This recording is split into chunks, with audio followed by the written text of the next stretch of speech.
At the University of Sydney, research integrity and research excellence go hand in hand.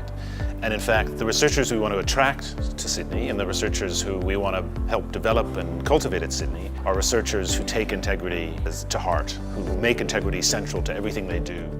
The most impactful research, the most influential research, the research that changes people's lives is always research that's carried out with the utmost integrity. We know that looking through the history of so many disciplines. Research is becoming increasingly collaborative in nature, and there are lots of benefits of collaborative research.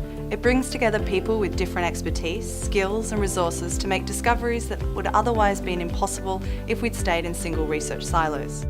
For me, pre-planning has been especially important, and this includes having discussions with my collaborators and being transparent with respect to everyone's roles and timeframes and meeting deadlines. As an early career researcher, authorship arrangements can have a huge impact on your research career.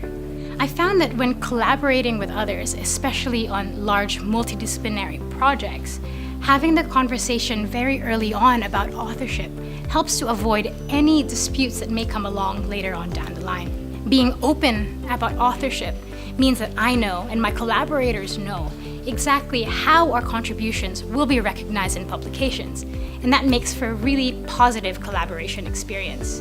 I think that setting the expectations straight right from the start helps to avoid any potential conflict and really sets up the environment for a very positive working collaboration experience.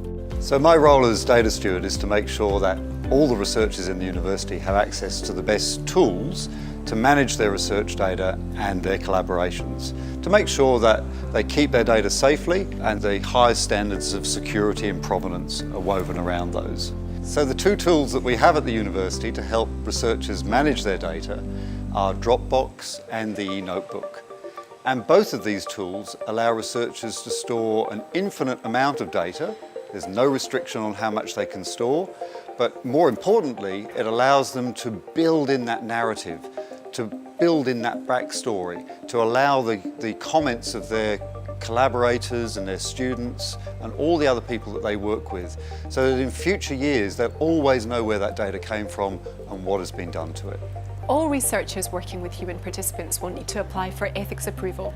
It's important to remember that ethics isn't a barrier to your research, it's there to help.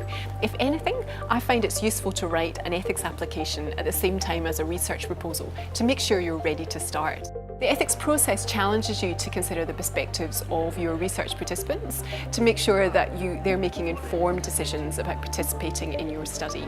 The HREC committee members are happy to engage with you as a researcher before, during and after the process of applying for ethics approval.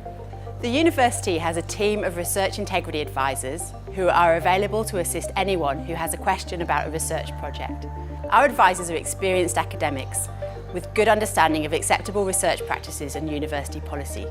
If you have a concern, talking to an advisor can help you to understand the options available to you and help you decide how to proceed. The best research culture is one in which research is conducted in a way that people have faith in and trust. So building a culture of research excellence at Sydney is also building a culture of research integrity. Please visit our website to see profiles and contact details for our research integrity advisors.